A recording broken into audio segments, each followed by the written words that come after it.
Le tourisme ici s'inscrit complètement dans ce que recherchent les visiteurs dans le tourisme de proximité, c'est le ressourcement. Et dans le ressourcement, c'est à la fois le contact avec la nature, c'est le contact aussi avec l'histoire, des racines collectives, c'est aussi le contact avec l'intelligence du cœur, c'est-à-dire être accueilli, être considéré. Et dans cette phase de ressourcement, il y a le mot ralentissement. Et quand on est en vogue sur les marais, on est dans cette phase de ralentissement. C'est quasi une méditation à ciel ouvert. Et on se resynchronise grâce à la nature, avec soi-même, avec sa propre inspiration, sa créativité. Peut-être avec du vélo? Oui, avec ici, du bateau, avec des barques? Voilà, c'est aussi un lieu de reconnexion à la nature. Et dans le tourisme d'aujourd'hui et de demain, la notion de ressourcement, elle se conjugue à la fois au plan de ressourcement physique, dont je viens de parler, mais aussi de ressourcement mental, émotionnel.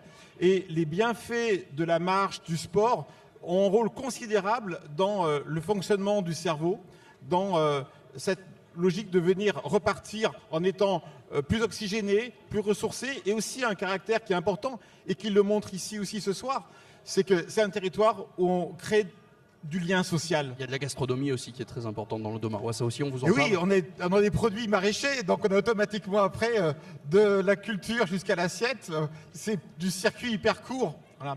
Et puis il y a aussi quelque chose qui vous différencie ici, et la soirée en est aussi un bel exemple, c'est la créativité. Ça c'est nouveau, c'est des nouvelles tendances qui se développent, qui permettent à l'Audomarois aussi de tirer un peu leur épingle du jeu?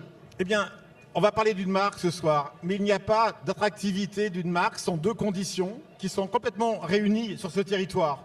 La première, c'est qu'une marque puissante, elle crée du lien social. Et regardez ici comment le monde économique, le monde associatif, le monde culturel, le monde sportif, il est réuni autour d'une marque collective.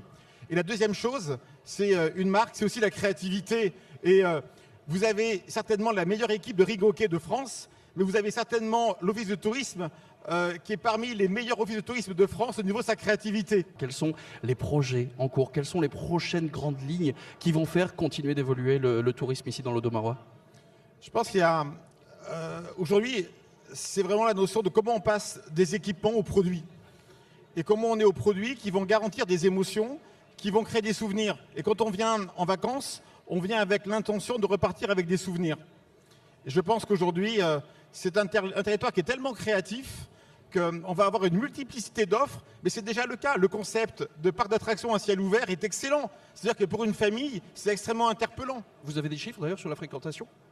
Oui, on est sur à peu près 260 000 nuitées sur ce territoire. C'est considérable, c'est une vraie économie.